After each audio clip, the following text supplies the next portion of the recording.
ओम शांति।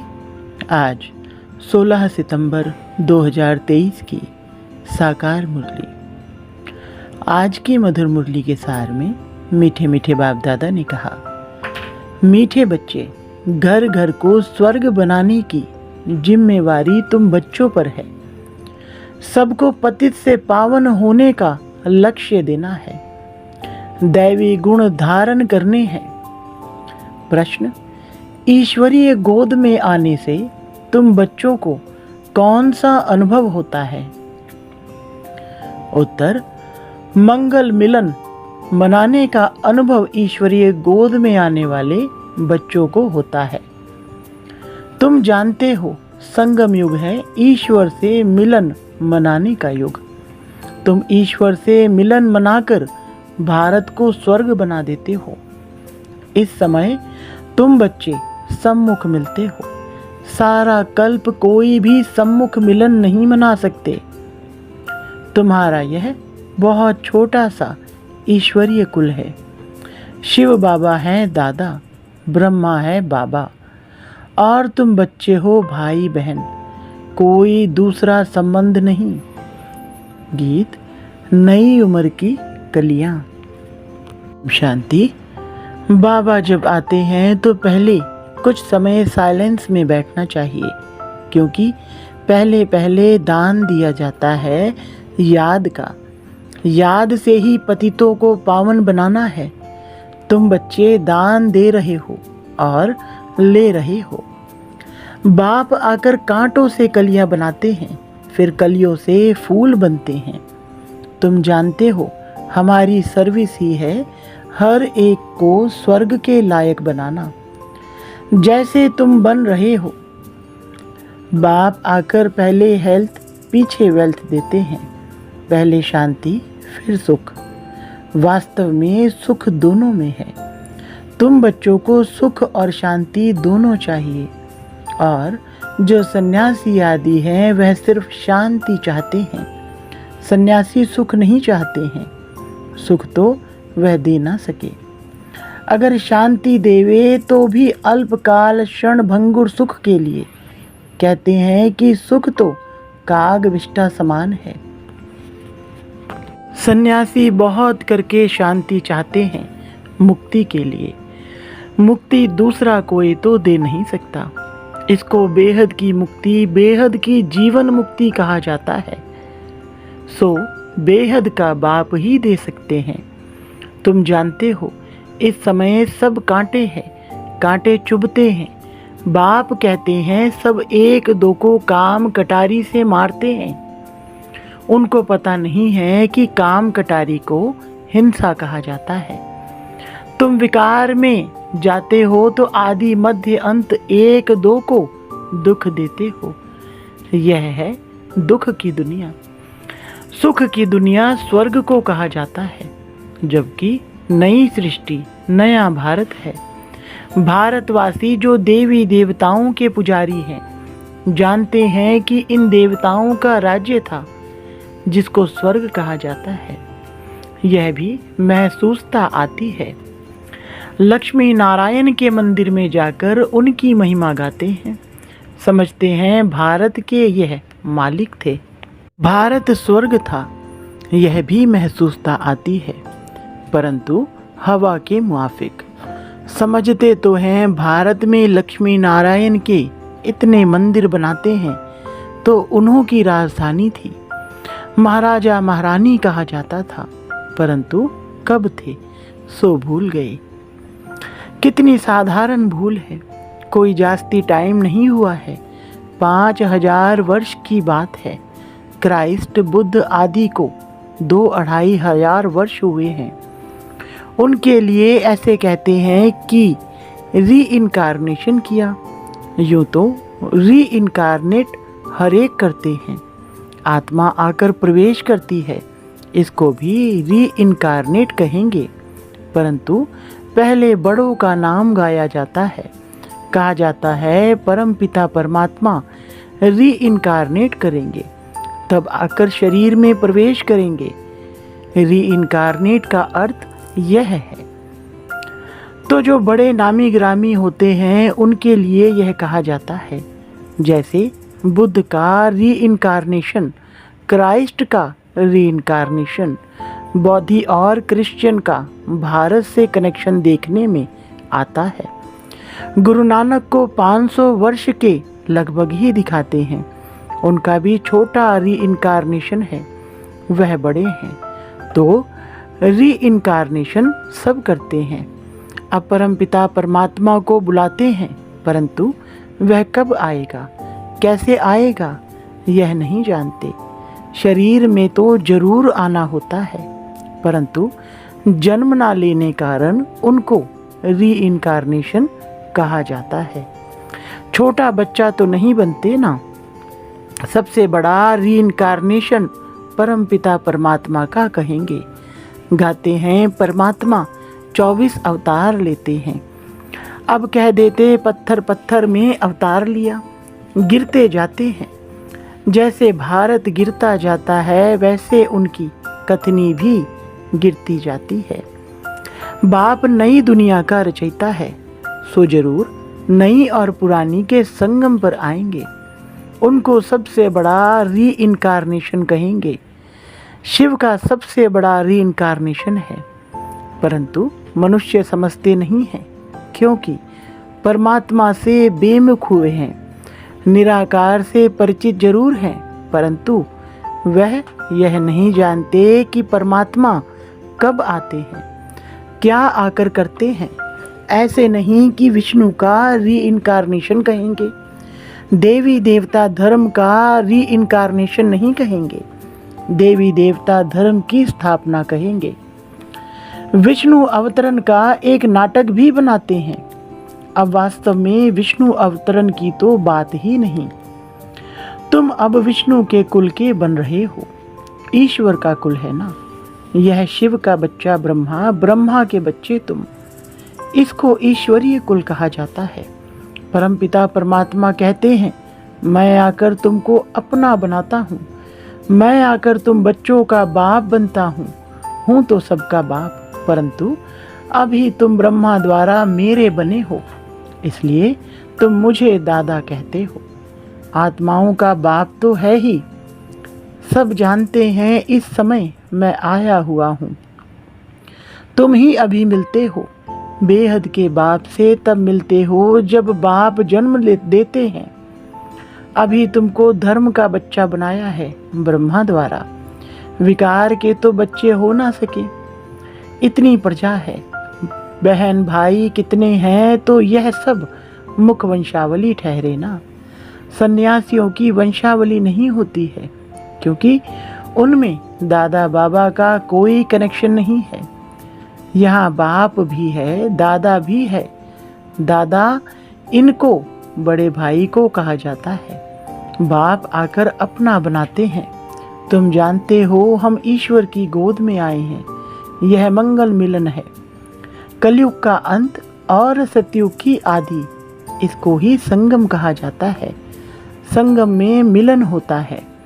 जैसे 3 नदियों का संगम है, उसमें क्या होता है, गुरु लोग और जिज्ञासु का मंगल मिलन होता है।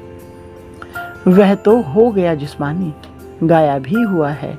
आत्मा और परमात्मा का मंगल मिलन, यह सबसे अच्छा है। आत्माएं मिलती हैं परमपिता परमात्मा से। इसमें पानी के नदी की बात नहीं है। यहाँ तुम बैठे हो, यह तुम्हारा बहुत भारी मंगल मिलन है। आत्माएं भी चैतन्य है। परमपिता परमात्मा का यह लोन लिया हुआ शरीर है। इनको मंगल मिलन कहा जाता है। कुंभ का मेला कहा जाता है ना, कुंभ को भी संगम कहेंगे। 3 नदियों के संगम का नाम कुंभ रख दिया है। सबसे बड़ा संगम कौन सा है? सागर और नदियों का। सबसे बड़ी नदी है ब्रह्मपुत्रा, उसमें बाबा आते हैं, इसलिए सागर और ब्रह्मपुत्रा नदी का इकट्ठा मेला तो है ही। अब कुंभ का मेला है संगम पर। तुम सब ज्ञान सागर बाप से मिलते हो, इसको ईश्वरीय कुंभ का मेला कह सकते हैं। यह है आत्माओं और परमात्मा का संगम, कुंभ व संगम, बात एक ही है। तो तुम बच्चे जानते हो, हम अपने लिए स्वर्ग की स्थापना कर रहे हैं। हमको घर में पवित्र होकर रहना है। जहाँ पवित्रता है वहाँ ही स्वर्ग कहेंगे। बच्चे पवित्र रहते हैं तो पवित्रता सुख शांति है। तुम्हारी अवस्था ऐसी होनी चाहिए जैसे देवताओं की होती है। कोई भी अवगुण नहीं होना चाहिए। इसको ही स्वर्ग कहेंगे। वहीं फिर स्थायी स्वर्ग बन जाता है। घर में ऐसा लायक बनना है, इसलिए कहा जाता है घर घर को स्वर्ग बनाओ। तुम मनुष्यों को स्वर्ग में चलने लायक बनाते हो। तुम्हारे लिए ही गीत गाते हैं, घर घर को स्वर्ग बनाओ। सतयुग में घर घर में स्वर्ग था, अब नहीं है। जो बच्चे बाप से वर्षा लेते हैं, उन्हों को अपने घर बैठे पतित से पावन बनने का लक्ष्य देना है। यह बड़े ते बड़ा चैतन्य तीर्थ है। जहाँ शिव बाबा सागर है, वहाँ तुम आत्माएं गंगाएं जरूर होंगी। यह सबसे बड़ा ऊंच ते ऊंच मेला है। वह सब है भक्ति मार्ग के मेले। यह है ज्ञान मार्ग का मेला। भक्ति मार्ग के मेले तो जन्म बाई जन्म लगते रहते हैं। ज्ञान मार्ग का मेला एक ही बार लगता है। यह है रूहानी मिलन। सुप्रीम रूह परम धाम से आकर बच्चों से मिलते हैं। सबसे अच्छी यात्रा या मेला यह है। यह चैतन्य सागर तो कहाँ भी जा सकते हैं, वह जड़ सागर तो कहाँ नहीं जाता। यह सागर जाता है। तुम नदियाँ भी जाती हो निमंत्रण पर। ज्ञान सागर इस ब्रह्मपुत्रा नदी के साथ चलते हैं। तुम भिन्न भिन्न प्रकार की नदियाँ हो। कोई पवित्र है, कोई अपवित्र है। कोई समय ऐसे बहुत आ जाते हैं जो पवित्र नहीं रह सकते हैं, फिर भी आते तो है ना। बाहर के गृहस्थी भी आते हैं, अलाउ किया जाता है। ऐसे भी नहीं सबको अलाउ करेंगे। कोई मित्र संबंधी आते हैं जिन्हों को उठाने के लिए अलाउ करते हैं, नहीं तो कायदे बहुत हैं। इंद्रप्रस्थ में कोई पतित आ ना सके। कोई भी पंडा व सब्ज परी आदि कोई भी पतित को साथ में ले आ नहीं सकती। इसलिए बाप कहते हैं खबरदार रहना, सर्टिफिकेट तुमको मिलता है। किसको साथ ले आती हो या भेज देती हो, रिस्पॉन्सिबिलिटी तुम्हारे पर है। यूं तो सेंटर्स पर तो निमंत्रण भी देते हैं। कितने पतित आते होंगे। सेंटर पर पतित आए तब तो उनको पावन बनाओ। यहाँ तो सागर बैठा हुआ है तो नियम रखे हुए हैं। नब्ज देखी जाती है। डॉक्टर सर्जन तो भिन्न भिन्न होते हैं ना। मम्मा बाबा व अनन्य बच्चे बात करेंगे तो झट पता लगेगा कि बुद्धि में बैठता है व नहीं। तुम कोई को भी समझाएंगे कि दो बाप हैं तो झट मानेंगे। युक्ति बतलाई जाती है। परमपिता परमात्मा को तो सब याद करते हैं। हम फलाने बाप के बच्चे हैं, सिर्फ उनके ऑक्यूपेशन को नहीं जानते। यह तो तुम बच्चे समझ गए हो कि जिस जिस नाम रूप से जो मनुष्य आते हैं, उसी नाम रूप से 5000 वर्ष बाद फिर आना है जरूर। क्राइस्ट का जो चित्र है हूबहू फिर उसी समय ही हो सकता, ऐसा और किसी मनुष्य का हो नहीं सकता। कृष्ण का जो चित्र है वह फिर और किसी मनुष्य रूप में हो ना सके। आत्मा भिन्न भिन्न नाम रूप देश काल में जन्म लेते लेते अब पतित हो गई है, उसको फिर पावन बनाते हैं। तुम जानते हो कल्याणकारी बाप है, अकल्याणकारी रावण है। सबको सदगति देने वाला बाप है। फिर इसमें मनुष्य तो क्या, सब चीज़ों की सदगति हो जाती है। नरक का विनाश, स्वर्ग की स्थापना होती है। जो कल्प पहले आए थे, कोई पंजाबी कोई पारसी आते हैं ना, सभी को निमंत्रण देना है। बाप आया हुआ है, ढिंढोरा पीटने में भी हर्जा नहीं है। तुम्हारे चित्र भी बड़े अच्छे हैं। अभी तुम मंदिर लायक बनते हो। अब भूतों को निकालने में बड़ी मेहनत है। लक्ष्मी अथवा नारायण को वरने लिए विकारी अवगुण निकालने में कितनी मेहनत लगती है। कोई को काम का भूत, कोई को क्रोध का भूत, किसको मोह का भूत थप्पड़ मार देते हैं, एकदम गिर पड़ते हैं। लोभवश भी गिर पड़ते हैं। अच्छे अच्छे घर की बच्चियां मिठाई देखेंगी तो छिपाकर खा लेंगी। लोभ ने भी कितनों को नुकसान पहुंचाया है। लोभ के वश ही चोरी करते हैं। पहले तुम भट्टी में थे, अभी तो सबको अपने घर में भट्टी बनानी पड़े। बाप ने एक ही बड़ी भट्टी बनाई। अभी तो कहते हैं पहले 7 रोज भट्टी में रहना पड़े। आजकल किसका भट्टी में बैठना बड़ा मुश्किल है। सेंटर में भी आते हैं तो रंग चढ़ाते हो, फिर घर में जाने से उड़ जाता है, संग दोष लग जाता है। अभी तो बड़ी मेहनत है।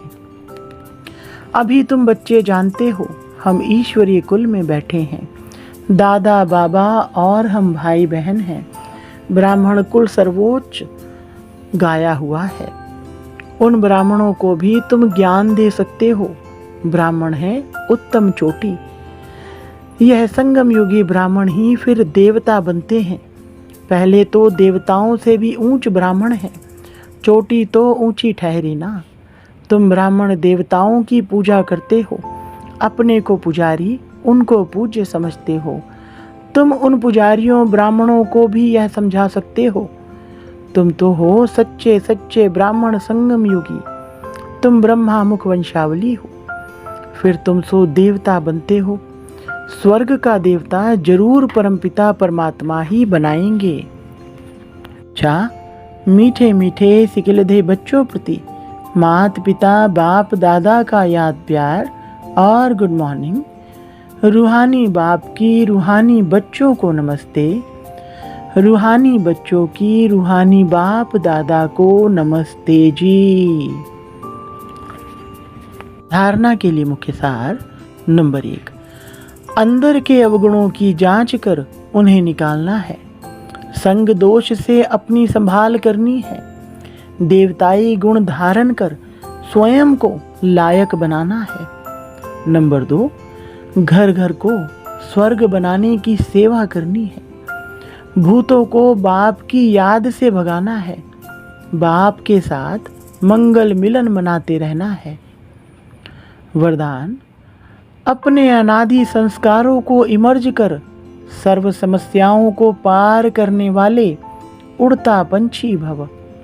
विस्तार, आप सब अनादि रूप में हो ही उड़ने वाले, लेकिन बोझ के कारण उड़ता पंछी के बजाय पिंजड़े के पंछी बन गए हो। अब फिर से अनादि संस्कार इमर्ज करो, अर्थात फरिश्ते रूप में स्थित रहो। इसी को ही सहज पुरुषार्थ कहा जाता है।